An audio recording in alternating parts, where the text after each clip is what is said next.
Продолжаем наше путешествие по восточной части острова Мадейра. Мы направляемся в Порту-да-Круш.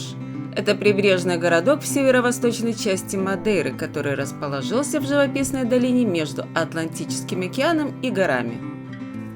Порто-да-Круш, порт креста, получил свое название благодаря кресту, который был установлен на побережье и был своеобразным ориентиром для португальских мореплавателей.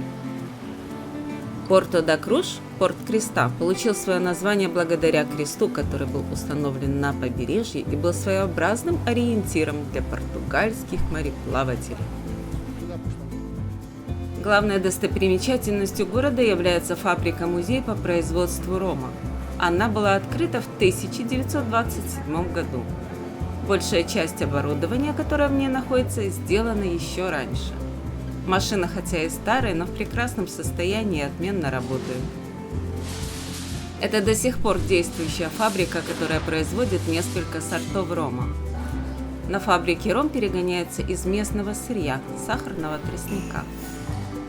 Именно здесь находится старейшая сахарная мельница, перерабатывающая сахарный тростник. Во времена освоения острова это растение сделало мадейрийцев богатыми. Фабрика работает только с середины марта по середину июня. Именно в это время весь процесс можно увидеть от начала до конца. В марте, когда мы здесь были, фабрика, к сожалению, не работала.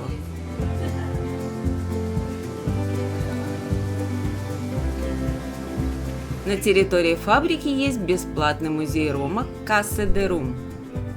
Здесь можно увидеть бочки с ромом, медные чаны и другое оборудование. При музее есть магазин, в котором можно приобрести их собственный ром. Также здесь можно продегустировать и купить белый ром, это тот же самогон, и агуарденте велла, старый выдержанный ром. Обычно самогон заливают в бочки из-под вина Мадейра и выдерживают от 6 до 30 лет. Самый распространенный ром – 6-летний. За это время он успевает насытиться ароматом и цветом дубовой бочки, в которой раньше хранили вино, и стать благородным напитком, который заменяет на острове бренди. Крепость рома 40 градусов.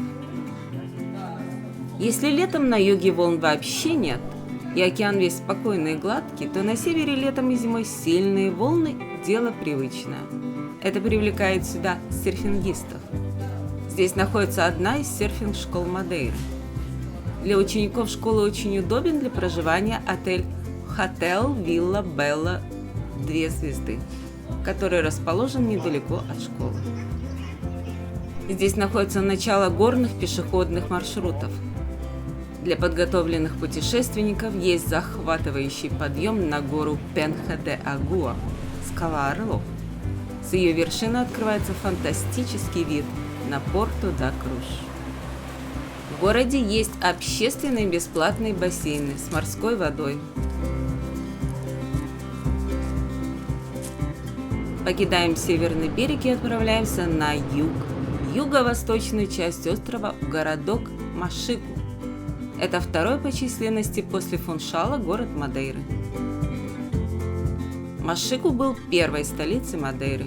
Здесь есть один главный, но экономичный отель Дом Педро Мадейра 4 звезды.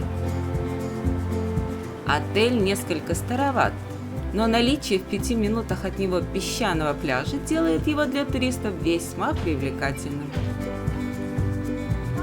В 10 минутах езды от отеля находится аэропорт Мадейры. Отель состоит из 7 этажей, оформленных в традиционном стиле. К услугам гостей есть просторный бассейн с морской водой. В отеле есть система питания завтраки, полупансион и полный пансион. Кроме этого, в отеле есть система «Все включено». На территории отеля есть бар Friendly Piano, который предлагает освежающие напитки, кофе, снеки и пирожные.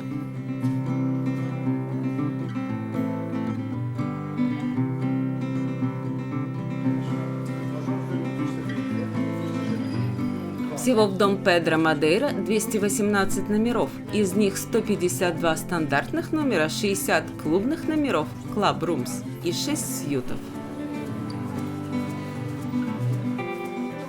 Сейчас вы видите стандартный номер. Все номера оформлены в красивых тонах и оборудованы бесплатным Wi-Fi. В номерах есть двуспальная кровать или 2 односпальные кровати, кондиционер, спутниковое телевидение, сейф платно, стереосистема и прямой городской телефон. Есть номера Garden View и Sea View. Сейчас вы видите тоже стандартный номер. Номера отличаются только видом из окна. В стандартных номерах нет балкона, и они находятся на верхних этажах. Балкон есть только в номерах Club Room, которые расположены ниже стандартных номеров.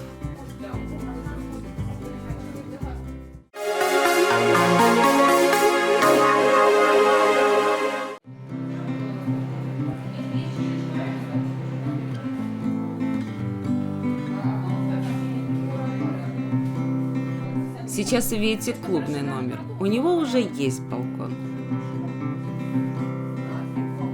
Отель предоставляет компьютерную технику и комнату для переговоров. Также предлагает развлечения, такие как катание на горных велосипедах, дайвинг и теннис. На территории отеля есть бесплатная парковка. В Машику, кроме Дом Педро Мадейра, есть еще небольшие мини-отели. Город Машику – это рыболовецкий порт, очень спокойный городок, расположенный в 24 километрах от столицы острова Мадейра Фуншала. Машику – это то место, где в далеком 1419 году высадились первые открыватели архипелага – португальские мореплаватели. Отель Дом Педро Мадейра расположен в паре шагов от великолепного песчаного пляжа.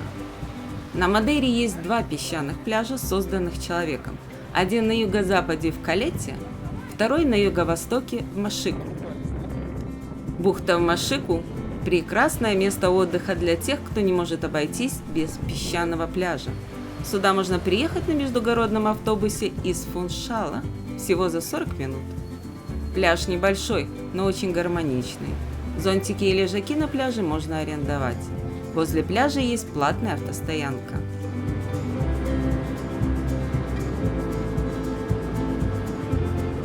Сейчас направляемся на самую восточную часть Мадейры – мыс Святого Лаврентия – Понте де Сан-Лоренсо. Это вытянутый узкий полуостров, уникальный по ландшафту и являющийся национальным природным заповедником. Его живописные бухты, которые расположены в южной и северной части, позволяют полюбоваться красивыми видами.